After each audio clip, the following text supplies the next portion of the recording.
다음으로 우리가 살펴볼 하나님의 이름은 전능한 자라는 뜻입니다. 이 전능한 자는 구약의 만군의 여호와에 해당하는 단어입니다. 만군의 여호와에서 만군은 많은 군대라는 뜻입니다. 그리고 이 군은 또한 모든 피조물을 뜻할 수 있는 삼라만상을 가리킵니다.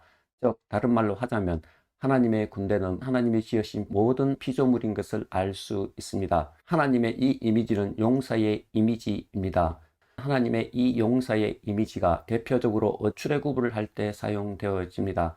출애굽을 할 때 바로가 출애굽하는 이스라엘 백성들의 뒤를 쫓아서 창과 칼과 말을 가지고 추격할 때 하나님은 동풍과 바닷물을 통해서 바로의 군사들과 싸우는 모습을 볼 수 있습니다.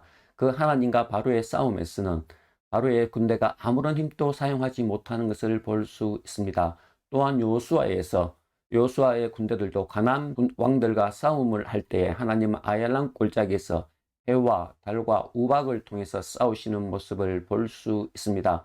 즉 하나님이 지으신 모든 삼라 만상이 하나님의 군대이고 하나님을 명령했었을 때 일사불란하게 움직이는 것을 볼 수 있습니다. 이것은 인간의 무기가 아무리 최신의 무기라 할지라도 이 자연의 힘 앞에서 무기력하고 무용지물이 되는 것을 우리가 알 수 있습니다. 그러면 하나님의 이 용사의 이미지, 만군의 여호와의 이미지는 언제 주로 등장을 합니까?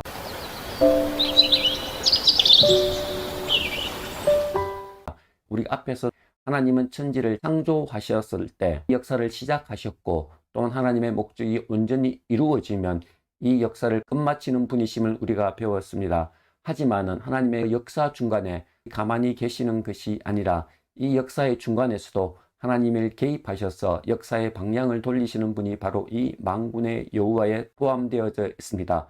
즉 무슨 말이냐 하면 인간이 타락한 이후에 인간의 그 타락한 본성은 항상 하나님의 선한 뜻과 거슬려서 이 역사를 이어오고 있습니다. 인간들이 하나님의 목적을 거슬려서 역사를 이끌어갈 때 하나님은 하나님의 때가 되면 역사에 개입하셔서 바로 그 사람들과 싸우고 아니면 그 뒤에 있는 악한 세력과 싸움을 통해서 승리를 거둠으로써 역사의 방향을 하나님이 원하시는 모습으로 돌려놓는 모습을 우리가 알 수 있습니다. 하나님의 역사의 개입을 바로 이 악한 세력과 싸우시는 만군의 여호와로 성경은 묘사하고 있는 것입니다. 즉 역사의 시작도 하나님께서 관여하시고 또한 끝도 하나님께서 관여하시지만 역사의 중간에도 하나님께서 이 역사를 하나님이 원하시는 방향으로 이끌고 있다는 것을 이 단을 통해서 알 수 있는 것입니다.